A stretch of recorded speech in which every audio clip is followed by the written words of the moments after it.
তোর কত বড় সাহস, তুই আমার কাছে টাকা চাস? ভাই ভাই, আপনি ওকে মারছেন কেন? ওকে কি জন্য মেরেছি এটা কি আমার তোর কাছে কৈফিয়ত দিতে হবে নাকি? কি হয়েছে ছোট ভাই? উনি আমার দোকান থেকে আজ 3 মাস যাবত বাকি খায়। যখনই আমি ওনার কাছে টাকা চাই তখনই উনি আমাকে মারে। কি ব্যাপার ভাই, আপনি ওর দোকান থেকে বাকি খেয়ে টাকা দিচ্ছেন না কেন?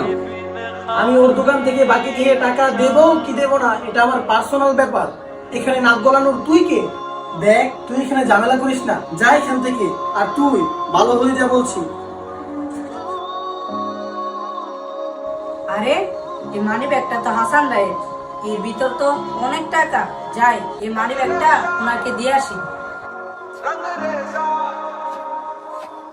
শুন সানি, আজকের ভিতর যদি আমি আমার টাকা না পাই তাহলে তোর খবর আছে।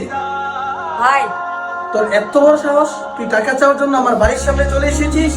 ভাই, আমি টাকা চাইতে আসিনি, বরং আপনাকে টাকা দিতে আসছি। আরে এটা তো আমার মানি ব্যাগ, তুই কোথায় পেলি?